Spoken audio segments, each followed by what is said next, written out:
نیکی کرتا ہے جگہ اور وقت بدلتا ہے تو نیکی میں کمی بیشی ہوتی ہے، یعنی اس کی کیفیت بڑھتی رہتی ہے۔ ایک نماز وہ ہے جو آدمی گھر میں پڑھے، ایک نماز پڑھے گا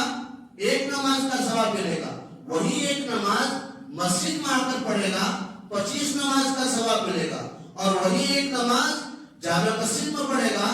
تو 500 نماز کا ثواب ملے گا، اور وہی ایک نماز مسجد حرام بیت اللہ میں جا کر پڑھے گا تو 1,00,000 نماز کا ثواب ملے گا، اور وہی نماز مسجد نبوی میں جا کر پڑھے گا تو 50,000 نمازوں کا ثواب ملے گا۔ نماز ایک ہی ہے لیکن جگہ کے بدلنے سے نیکی میں اضافہ ہوگا، نیکی میں اضافہ ہوگا۔ ایسے ہی وقت کے بدلنے سے نیکی میں اضافہ ہوتا ہے۔ ایک نماز وہ ہے جو آدمی دن میں پڑھے، اور ایک نماز وہ ہے جو آدمی رات میں پڑھے۔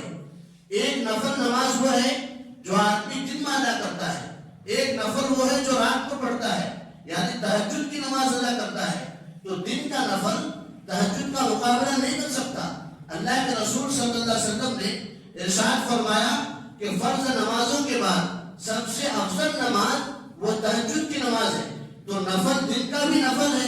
نفل رات کا بھی نفل ہے، لیکن دونوں نماز میں اجر اور ثواب کے اعتبار سے آسمان اور زمین کا فرق ہے۔ ایسے ہی ایک آدمی عبادت کرتا ہے عام راتوں، کسی بھی رات میں عبادت کر رہا ہے، تلاوت کر رہا ہے، ذکر و تسبیحات پر لگا ہوا ہے، ایک طرف اس آدمی کی عبادت ہے، اور دوسری طرف ایک وہ شخص ہے جو شب قدر میں عبادت کرتا ہے، یعنی رمضان مبارک کی وہ مبارک رات جس کو قرآن نے 1000 مہینوں سے بہتر کہا ہے، اگر اس رات پہ عبادت کر کے اس کو پا لیتا ہے تو ایک طرف یہ عبادت کرنے والا رات کو یہ بھی عبادت کرنے والا ہے۔ رمضان کی شب قدر کی تلاش میں عبادت کرنے والا وہ بھی عبادت کرنے والا ہے، لیکن دونوں کی عبادت برابر نہیں ہے، دونوں کی عبادت میں فرق ہے۔ اس کی عبادت میں ثواب کی کمی ہے، اور رمضان میں جو عبادت کرنے والا ہے اس کی عبادت میں ثواب کی زیادتی ہے۔ تو وقت کے بدلنے سے ثواب میں اضافہ ہوتا ہے، جگہ کے بدلنے سے ثواب میں اضافہ ہوتا ہے، لیکن بہت ضروری اور اہم بات یہ ذہن میں رکھیے کہ وقت کے بدلنے سے ثواب میں اضافہ ہوتا ہے، جگہ کے بدلنے سے ثواب میں اضافہ ہوتا ہے، لیکن یہ ہم طے نہیں کریں گے، کوئی مولوی طے نہیں کرے گا، کوئی پیر طے نہیں کرے گا، کوئی ولی طے نہیں کرے گا، یہ فیصلہ اللہ کرتا ہے یا اللہ کے رسول کرتے ہیں۔ لہذا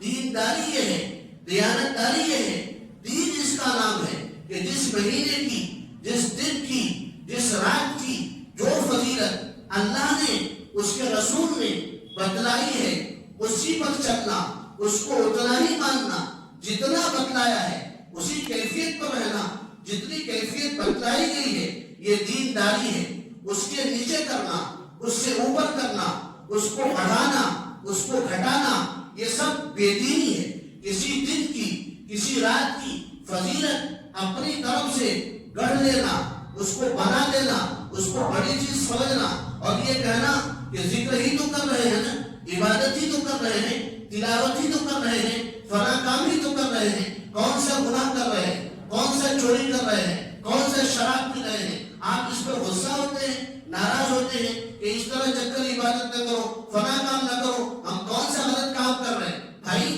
آپ ظاہری نظر میں یہ سمجھتے ہیں کہ ہم کوئی غلط کام نہیں کر رہے ہیں، لیکن شریعت کا مزاج یہ ہے کہ تم کسی دن کی فضیلت کو، کسی وقت کی فضیلت کو، کسی عبادت کی فضیلت کو اپنی طرف سے مقرر نہیں کر سکتے۔ دینداری یہ ہوگی کہ تم مقرر مت کرو، جو مقرر اور متعین کیا ہوا ہے، جو اللہ نے بتایا ہے، رسول نے بتلایا ہے کہ اس کو وہی رکھو، یہ دینداری ہوگی۔ کوئی شخص اللہ نبی کی محبت پا کر یہ کہے کہ میں نبی کا مقام بہت بڑھا دیتا ہوں اور نبی کو خدا کے مقام تک پہنچا دیتا ہوں، تو وہ شخص دیندار ہے؟ ہرگز دیندار نہیں ہے۔ کوئی ولی کی محبت پا کر، جذبات پا کر یہ کہے کہ میں ولی کو صحابی کے برابر کہتا ہوں، وہ شخص دیندار نہیں ہے بلکہ بے دین ہے۔ ایک شخص صحابہ کی محبت پا کر صحابہ کو نبی تک پہنچا دیتا ہے اور کہتا ہے کہ میں دینداری کا کام کر رہا ہوں، میں تو صحابی کا مقام بڑھا لو، کون سا غلط کر رہا ہوں، لیکن یہ شخص غلط کرنے والا ہے، یہ بے دین ہے، اس نے دین کو سمجھا نہیں۔